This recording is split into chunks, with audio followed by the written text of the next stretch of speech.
नमस्कार।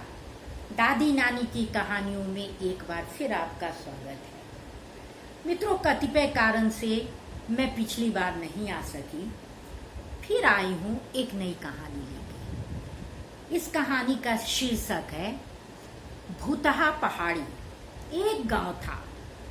गांव से सटे एक जंगल था और जंगल के पास एक पहाड़ी थी। ऐसा नहीं था कि पहाड़ी बिल्कुल वीरान। पहाड़ी में के पास फूल पौधे फल सारी चीज थे, लेकिन लोग उसे भूतहा पहाड़ी कहते थे और वहां कोई जाता नहीं था। यदि गांव वाले को किसी कारण से जाना भी पड़ता था तो वो जाते थे, लेकिन समूह में जाते थे और कोशिश करते थे कि शाम होते होते लौट आए। कुछ दिनों बाद वहां एक बाबा अपने 2 चेले चंगू मंगू के साथ आके रहने लगे। बाबा के बारे में प्रसिद्ध था कि जो भी उनके पास जाता है, बाबा ना उससे नाम पूछते हैं ना आने का कारण पूछते हैं, लेकिन सारी बातें बाबा एक एक करके बता देते हैं। गांव के कुछ लोग गए तो चंगू ने एक एक करके उन्हें बुलाना शुरू किया। का नाम हो, काहे आई बालो। और मंगू बगल में बैठ के तबला बजाया करता था। जब वो ऊपर जाते थे बाबा के पास तो बाबा उनको उनके नाम से बुलाते थे और उनके आने का कारण भी बताते थे। उन्हें विश्वास हो गया कि बाबा बहुत ही पहुंचे हुए आदमी हैं। धीरे धीरे गांव में ये बातें फैल गई और गांव से निकल के ये बातें शहर तक भी पहुंची। शहर में एक नए पदाधिकारी का पदस्थापन हुआ था। उसे इन सब बातों पे कोई विश्वास नहीं था। उसने अपने कर्मचारियों को लेकर ये बात पता लगाने का जिम्मा लिया और वो बाबा के पास पहुंचा।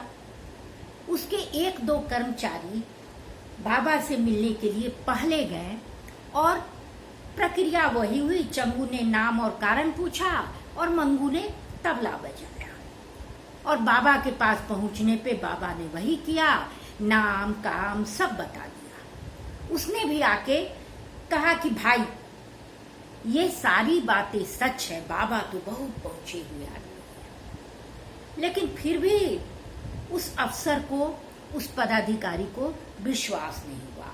उसने अपने एक मित्र को बाहर से बुलाया जिसका नाम लकड़ा था। लकड़ा रमेश की तरह, उस पदाधिकारी की तरह ही था। वो भी इन सब बातों पे विश्वास नहीं करता था। दोनों चले बाबा से मिलने। रास्ते में उन्होंने एक योजना बनाई। लकड़ा पहुंचा चंगू के पास। चंगू ने नाम पूछा तो लकड़ा ने गलत नाम बताया। काम पूछा तो लकड़ा ने बता दिया कि मेरी पत्नी बहुत बीमार है और कोई दवा काम नहीं कर रहा है। मंगू तबला बजाते रहा। चंगू जब बोला कि जाइए, अब ऊपर जाइए, और बाबा के पास पहुंचते ही बाबा ने उसको उसी नाम से पुकारा जो लकड़ा ने नीचे बताया था। और उन्होंने कुछ भभूत नुमा लकड़ा को दिया कि ये अपनी पत्नी को 21 दिन तक खिलाइए।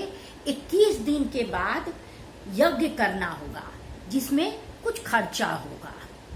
लकड़ा नीचे आया और उसने सारी बात बता दी। लकड़ा की शादी ही नहीं हुई थी।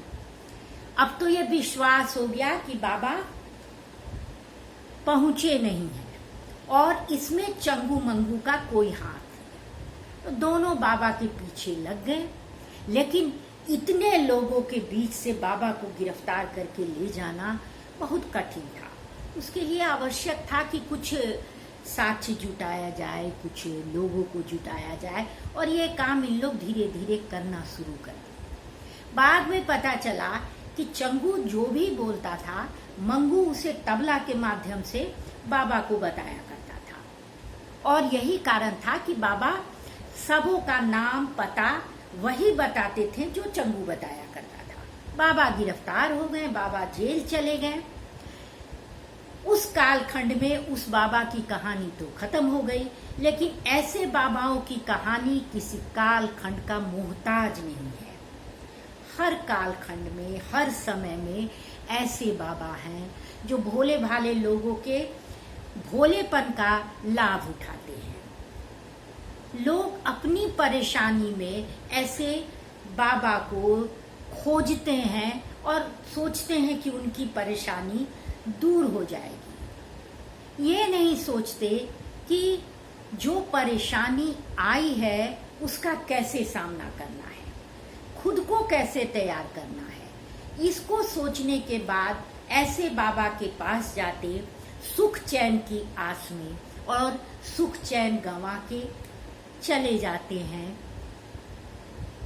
कहानी खत्म हुई, लेकिन बात नहीं खत्म हुई। बात हमेशा से चली आ रही है और तब तक चलती रहेगी जब तक हम आप मिलकर इस पर विचार नहीं करेंगे। तो मुझे आज्ञा दीजिए, अगले सप्ताह फिर मिलूंगी एक नई कहानी के साथ। धन्यवाद।